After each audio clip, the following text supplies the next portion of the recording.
बिस्मिल्लाहिर्रहमानिर्रहीम। एक्सरसाइज 1.3 से related proof चल रहे हैं। तो पहले हम एक डेफिनेशन कर लेते हैं। सैंडविच थ्योरम है कि let f g and h be function such that, इस तरीके से हैं कि f of x is less than or equal to g x is less than or equal to h x for all x in some open interval containing c except possibly at c itself. वही वो जो limit की बात की थी कि उसमें हमने ये कहा था कि लिमिट जो है वो ए पे फंक्शन का डिफाइंड होना ज़रूरी नहीं है, जिस पे हमने लिमिट मालूम की थी। यहाँ पे भी सी पे क्योंकि हम लिमिट लेंगे, इसलिए हमने यहाँ पे ये कहा है कि ऐसा ओपन इंटरवल जो कि सी को कंटेन करता हो, जिसमें सी मौजूद हो, उस ओपन इंटरवल में ये हमारे पास कंडीशन होल्ड करनी चाहिए। यानी उस ओपन इंटरवल में जितने भी एक्स की वैल्यूज़ हैं वो इसे जो है वो फुलफ़िल करें, सिवाय सी के। सी के ज़रूर अगर सी पे फुलफ़िल होती है ये कंडीशन तो ठीक है, कोई ऐसा मसला नहीं है, लेकिन कोई ज़रूरी नहीं है।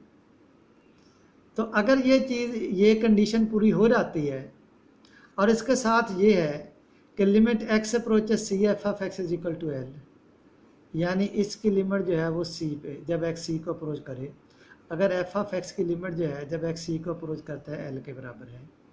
और इसी तरीके से ये जो एच ऑफ एक्स है, ये जो फंक्शन है, इसकी लिमिट भी जब एक्स सी को अप्रोच करे एल के बराबर है। जब इन दोनों की लिमिट्स जो है वो सेम है जब एक्स सी को अप्रोच कर रहा है, तो जो दरमियान वाला फंक्शन है जी ऑफ एक्स, इसकी लिमिट भी वही होगी जब एक्स सी को अप्रोच करेगा। तो नेक्स्ट है वो थ्योरम है जो हम प्रूव करने जा रहे हैं। बड़ा आम थ्योरम है ये कि limit theta approaches 0 sine theta over theta is equal to 1 where theta is the angle in radians. ये रेडियन में एंगल है।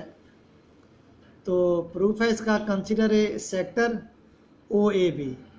अब ये सेक्टर क्या होता है? ये सर्कुलर रीजन का हिस्सा होता है। ये सर्कल है, जैसे इस तरीके से आप कह लें, ये सेंटर है इसका, ये सेंटर है ओ, ये ए बी आर्क है, सर्कल का हिस्सा है। अगर ओ को सेंटर मानते हुए ये जो है ना, ये कर्व, ये जो आर्क जो है, ये जिस सर्कल का हिस्सा है, अगर उसको हम मुकम्मल करें तो इस तरीके से ये यूं करके जो वो बनेगा। और ये जो है उस सर्कुलर रीजन का हिस्सा आएगा, इसको हम कहते हैं, ये जो है ओ ए बी। ये यूं करके आप देख लें, यहाँ से ये, फिर उसके बाद ये कर्व है, ऐसे ये कर्व है, ये आर्क है, ये आर्क है, और फिर उसके बाद ये लाइन। ये सेक्टर है ओ ए बी, यूनिट सर्कल का। यूनिट सर्कल कौन सा सर्कल होगा? जिसका रेडियस 1 है। इसलिए आप देख लें, जहाँ पे हमने ओ ए, ये इसका रेडियस है 1 लिखा है, ये ओ बी, ये भी इसका रेडियस है, इसको हमने 1 के इक्वल जो है वो लिखा है। विद सेंट्रल एंगल, ये थीटा सेंट्रल एंगल है, ये रेडियन में होना ज़रूरी है।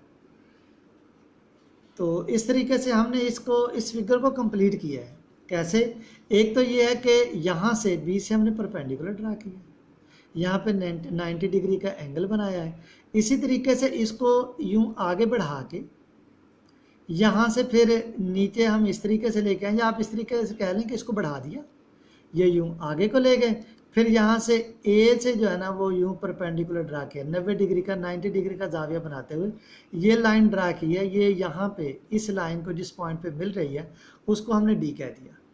तो इस तरीके से ये एंगल जो है वो 90 डिग्री का बन गया। ये जो है ना, इस तरीके से ये फिगर जो है वो कंप्लीट की गई है। तो इसमें आप देख लें, इस फिगर में ओ ए, ये हमने मार्ड जो है इसलिए कंसिडर किया है कि ये फिर अनडायरेक्टेड डिस्टेंस हो जाता है। वरना ये है कि राइट साइड पे लेंगे पॉजिटिव आएगा, तो उसको आप उलट करेंगे तो नेगेटिव हो जाता है। इसलिए यहाँ पे हम मार्ड लगा देते हैं, O A mod is equal to O B mod. ये 1 है, रेडियस की जमा होती है रेडियाई, कि यूनिट सर्कल जो है उसका ये भी रेडियस है ओ ए जो है, और ओ बी जो है ये भी रेडियस है। तो ये दोनों जो है ये 1 के बराबर आएंगे, क्योंकि यूनिट सर्कल जो है इस फिगर में, अब आप देख लें, हमने ये फिगर कंप्लीट कर ली है। इस फिगर में आप देखें कि जो राइट ट्राइंगल है ओ सी बी, ये 90 डिग्री का एंगल है ना, तो ये राइट ट्राइंगल है, 90 डिग्री का ज़ाविया यहाँ पे सी पे है, ओ बी इसमें 72 होगा, ये हाइपोटेन्यूस हम इसको बोलते हैं। थीटा के सामने वाला एंगल ये परपेंडिकुलर होगा, अपोजिट साइड भी कह देते हैं, उमूद हम कहेंगे इसको। ये ओ सी जो है इसमें कायदा है, इसको हम बेस भी कह देते हैं, एडजेसेंट साइड भी कह देते हैं। ये चीज़ें आपने फर्स्ट ईयर में ट्रिग्नोमेट्री में पढ़ी हुई हैं। तो साइन थीटा क्या होता है, ये होता है उमूद बटा बतर, तो C B over O B आ जाएगा। तो ओ बी किसके बराबर है, 1 के इक्वल है, तो यहाँ पे 1 लिखेंगे, ये सी बी आ जाएगा। तो दूसरी ट्राइंगल ओ ए डी, इसमें ये 90 डिग्री है, ये भी राइट ट्राइंगल है, इसके सामने ओ डी जो है ये हाइपोटेन्यूस हो जाएगा, ओ ए इसमें बेस है और ए डी जो है ये परपेंडिकुलर है। तो tan theta is equal to, ये क्या होता है, ये उमूद बटा कायदा परपेंडिकुलर बाई बेस होता है, तो ए डी ओवर ओ ए आ जाएगा। ओ ए हमारे पास 1 है, तो ये tan थीटा ए डी के बराबर आ जाएगा। बहरहाल यहाँ पे इसने हमने क्या किया है कि ए और बी को जो है वो हमने मिला दिया, ये वाले जो है ना, ये ट्राइंगल में शामिल नहीं थे उसमें, बहरहाल ए को हमने बी के साथ जो है वो मिलाया है। तो ऐसी सूरत में ये एक ट्राइंगल ओ ए बी बन गई है, ओ ए बी। पहले हमने ओ सी बी कंसिडर की थी, बहरहाल ये ओ ए बी ट्राइंगल भी हम कंसिडर करेंगे।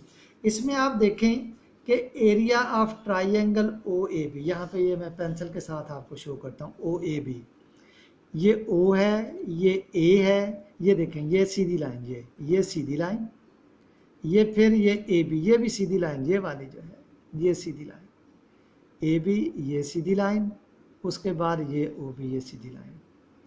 तो OAB ये वाली जो है ये ट्राइंगल, इसका एरिया मैंने शो कर दिया, इसके बॉर्डर्स, इसके दरमियान जो होगा इलाका, ये इसका एरिया हो गया। अब ये लेस है एरिया ऑफ सेक्टर से, उसकी वजह ये है कि सेक्टर में जो है ना ये कर्व आती है साइड पे, ये स्ट्रेट लाइन नहीं आती बल्कि ये कर्व आती है।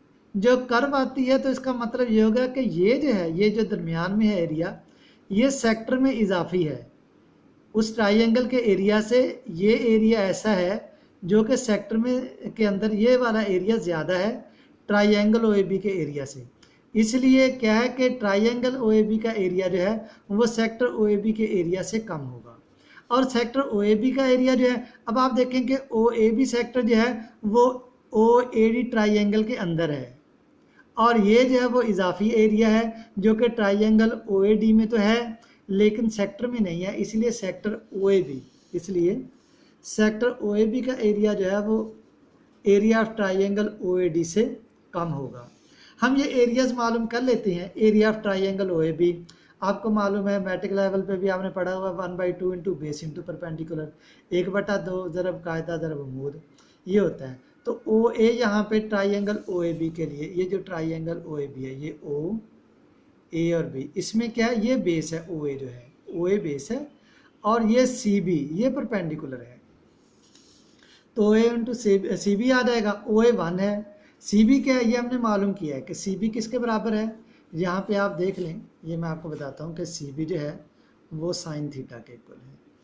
तो यहाँ पे फिर हम सी बी की जगह पे क्या लिखेंगे, साइन थीटा लिखेंगे, C B is equal to sine theta. तो ये 1/2 साइन थीटा आ गया। एरिया ऑफ सेक्टर आपने 9th क्लास में उसमें सॉरी ये 9th चैप्टर है फर्स्ट बुक इंटर का, कि एरिया ऑफ सेक्टर होता है 1/2 आर स्क्वायर थीटा। यहाँ पे आर चाहे आप ओ ए कंसिडर कर लें या ओ बी कंसिडर कर लें, ओ ए या ओ बी, ये आपके पास क्या है, ये रेडियस है, थीटा सेंट्रल एंगल है, तो 1/2 आर स्क्वायर थीटा।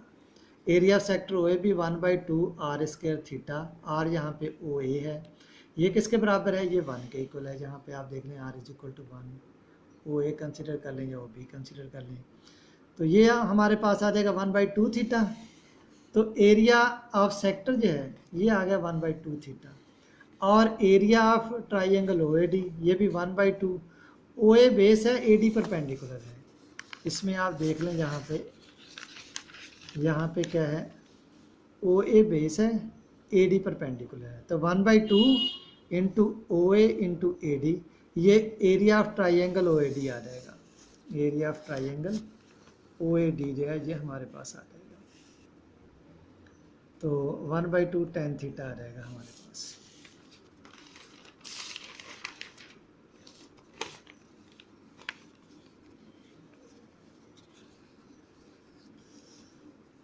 ये पीछे जो 1 है उसमें हम पुट कर देंगे तो 1/2 sine theta is less then 1/2 theta less than 1/2 tan theta.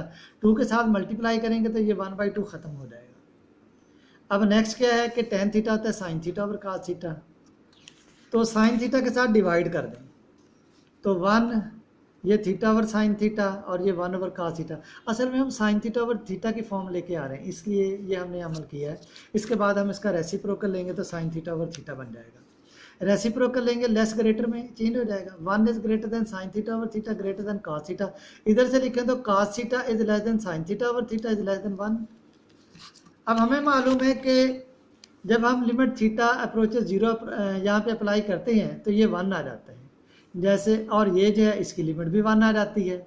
जैसे वो सैंडविच थ्योरम है उसमें क्या है कि जैसे कह लें कि ये f(x) है, ये h(x) है, ये g(x) है, लिमिट x अप्रोचेस c, तो अगर ये लिमिट जो है वो l के बराबर आ जाती है, ये लिमिट l के बराबर आ जाती है तो ये 1 के बराबर, तो ये भी l के बराबर आएगी।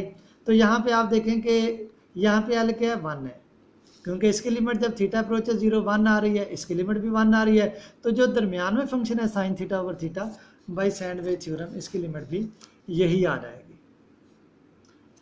तो उसके बाद जो है ये एक एग्जांपल है, एग्जांपल 4 है पेज 22 पे। ये थोड़ी सी मुश्किल थी इसलिए मैंने कहा कि इसको मैं एक्सप्लेन कर दूं। Limit x approaches minus infinity 2 - 3x over 3 + 4x square under root. अब यहाँ पे क्या है कि x स्क्वायर अंडर रूट जो है, क्योंकि देखें यहाँ पे प्लस माइनस आता है ना, प्लस माइनस तो नहीं लिखा हुआ, तो अंडरस्टूड है कि पॉजिटिव ही है, तो फिर ये x माड के बराबर आ जाए, क्योंकि x तो नेगेटिव या पॉजिटिव हो सकता है ना। तो जब हम माड अप्लाई करेंगे तो ये पॉजिटिव ही होगा, तो ये नेगेटिव नहीं होगा। तो x माड, अब आप देखें कि नेक्स्ट हमारे पास क्या है कि x माड आ गया। अब x है नेगेटिव, x माड है पॉजिटिव, तो x माड -x के बराबर होगा, क्योंकि x नेगेटिव है तो क्या है कि वो जो x बजाते खुद नेगेटिव है, माइनस के साथ मल्टीप्लाई होकर पॉजिटिव हो जाएगा, जो कि x माड के बराबर आएगा। वैसे भी आपको मालूम है कि ये डेफिनेशन आपको मालूम होगी, ये वहाँ यहाँ पे लिख भी देता हूँ कि x माड जो है ये x के बराबर होता है अगर x greater than or equal to 0 हो, और ये x माड जो है ये -x के बराबर होता है अगर x लेस देन 0 हो। तो यहाँ पे क्योंकि x लेस देन 0 आ रहा है, अब यहाँ पे क्योंकि x लेस देन 0 आ रहा है, इसलिए x माड जो है ये -x के बराबर होगा। ये डेफिनेशन है, ये वाली जो है ये डेफिनेशन है, ये डेफिनेशन है। x mod is equal to x if x greater than or equal to 0, x mod is equal to -x if x is less than 0। तो हम क्या करेंगे कि -x के साथ डिवाइड कर देते हैं, तो वही अंडर रूट में फिर वो x स्क्वायर होगा, तो इसलिए ऊपर जब डिवाइड करेंगे तो -x के साथ, और बटे में जब डिवाइड करेंगे तो अंडर रूट के अंदर x स्क्वायर के साथ। तो इनको हम x स्क्वायर के साथ डिवाइड कर देंगे तो ये हमारे पास आ जाएगा आफ्टर कैंसलेशन। तो माइनस इन्फिनिटी पुट करेंगे, माइनस इंटू माइनस प्लस, बटे में इन्फिनिटी है तो वो 0 हो जाएगा, तो यहाँ भी बटे में इन्फिनिटी है 0 हो जाएगा, तो 4/2 3/2 आ गया। और अगर ये है कि limit x approaches infinity positive infinity, अब क्या है x under root is equal to x mod है। अब ऐसी सूरत में क्योंकि x ग्रेटर देन 0 है तो x माड x के बराबर होगा, तो ऊपर जो है वो हम x के साथ डिवाइड करेंगे और बटे में अंडर रूट में हम x स्क्वायर के साथ डिवाइड करेंगे। तो 2/x - 3x/x 3/x square plus 4x square over x square. तो यहाँ पे आप देख लें कि ये x स्क्वायर कैंसिल हो जाएगा, यहाँ पे x कैंसिल हो जाएगा, तो ये जो है नेक्स्ट ये चीज़ आ जाएगी, बटे में x की जगह पे इन्फिनिटी पुट करेंगे 2 और इन्फिनिटी 0, यहाँ पे 3/इन्फिनिटी स्क्वायर वो भी 0 हो जाएगा। तो ये इस तरीके से -3/4 इज इक्वल टू ये -3/2।